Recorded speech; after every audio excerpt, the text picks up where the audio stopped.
collectors, and welcome to Long's Toys. Today we are taking a look at Tega Sword Yellow as part of the Action Hero line for #1 Sentai Gozyuger. And this is our third of the main 5 robot configurations, not counting Tega Sword Origin, which of course we've seen already as well. But I'm really excited for this one. I think this is a really cool form, and I think it's going to be an excellent action figure. You can see we have the kind of standard bubble-on card packaging here.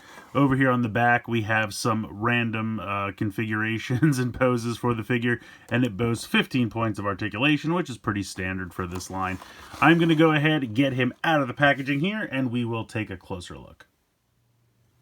Here is Tega Sword Yellow out of the packaging, and I have to say, he looks awesome. I've always really liked the large, like, arm pads. You can see kind of the T-Rex tail, and then you have the head down here for both of the arms. Unfortunately, the mouth can't, like, open and close here on the figure, and I don't think it really does it on the DX version. I mean, it kind of can a little bit just because of the way the toy is made, but it's not really, like, you know, opening and closing a lot on the DX figure either. But unfortunately, it can't open and close at all on this figure. But I still think it looks good. You have kind of the standard yellow. You have the gold plastic for the Tega Sword. But then you also have this little bit of kind of metallic gold paint in certain areas, which I think looks pretty good. So you have a lot of different shades of yellow going around with this one. But I do think it comes together well. I love the head sculpt. I think that looks so good. It's going to be hard to kind of see down in there because it is so recessed. But he does have some blue metallic paint there for the eyes. Nice silver paint for the face. And I just, overall, I like the general, like, the T-Rex head. I've always thought this ring was very cool as well.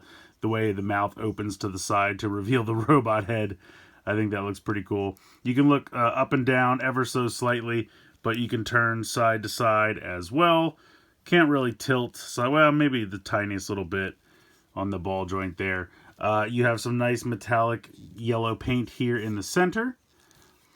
You do run into a little bit with these shoulder pads kind of hitting onto the back and the front here, but you can get a little bit out to the side as well.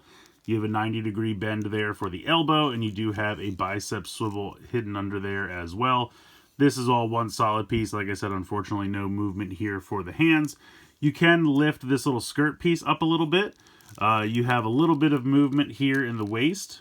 And then here at the hips, you can kick pretty far forward, pretty far back, as long as you kind of move it out of the way of the skirt pieces. And you can kick fairly decently to the side. You can almost kind of lift it up and get it underneath the abdomen piece and kick a little bit off to the side as well. So that gets you a little bit more. Now, they don't have any kind of thigh cut or anything like that, but I would say pretty solid 90-degree bend there at the knee, and then nothing in the ankle. The whole leg is one solid piece as well. I kind of do wish they had ankle tilt, but I understand kind of the way they're designed. It would be weird to put like an ankle joint in there, or a ball joint or something for the ankle.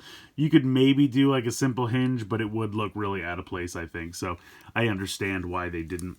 Now on the back here, they did mold the arms onto the wings, which I think is really cool. And you can see that this one is even done differently because that's where the blade would be. Actually, no, the blade would be on this side, wouldn't it? So I guess they molded it to look like the DX toy, which I think is kind of neat.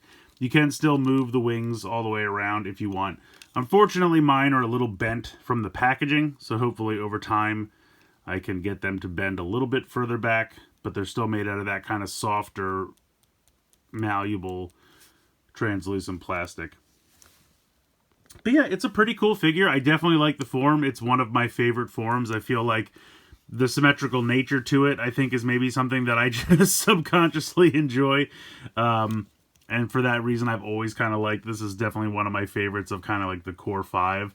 And I just think it looks really good. But of course, let's bring in the others. So we have Tega Sword Red. And I do like this form as well. I think this is pretty cool. Rather simplistic, but still pretty good.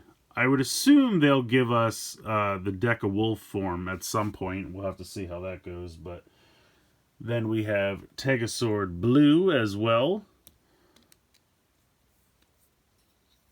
I have to... These all fell off my shelf recently, so the poses are not what I had them at.